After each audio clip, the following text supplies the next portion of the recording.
Rajiv Kumar and others जो काल उनका डॉक्यूमेंट स्नैचिंग करने के लिए घुसा था, स्नैचिंग किया भी, सबका वीडियो, सबका सीसीटीवी और वीडियो फुटेज में आया है।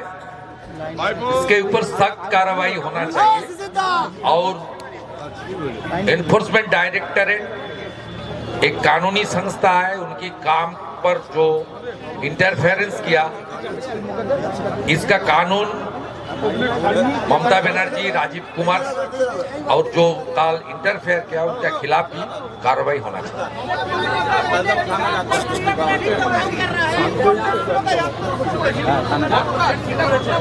ওটা কি ওনার বাড়ি নাকি? তৃণমূলের অফিস। আইপ্যাকের সঙ্গে ওনার চিটাগুড়ের কি ব্যবসা আছে? কি ব্যবসা আছে? কে এরা?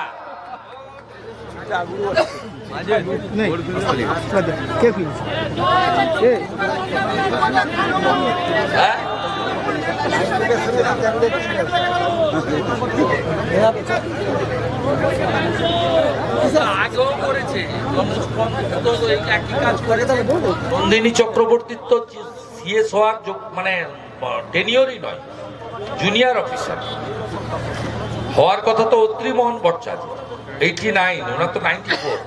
এইসব করেই তো, এইসব তোষামোদি করেই তো অনৈতিক ভাবে এইসব পদ দখল করেছে।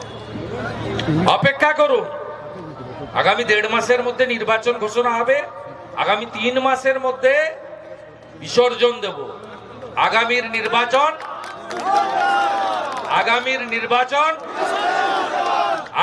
নির্বাচন চোরেদেরকে বিসর্জন দেবে জনগণ। রেডি?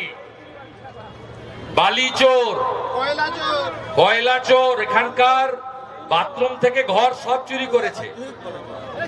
গরু হাঁটিয়ে হাঁটিয়ে নিয়ে যায় ঝাড়খণ্ড থেকে, এখান দিয়ে রাস্তা দিয়ে প্রতিবাদ করতে গেছিল, আপনার পিছে দিয়ে চলে গেছে।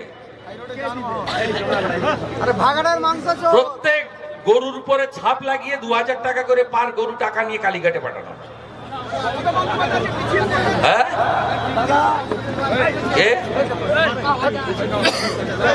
ভারতীয় জনতা পার্টির প্রার্থী এইরকম পিসি ভাইপোর পার্টি নয়। পিসি বলবে তোকে দাঁড় করে দিলাম, আচ্ছা তুই না, আচ্ছা ওকে দাঁড় করে দিলাম, এটা হয় না বিজেপি।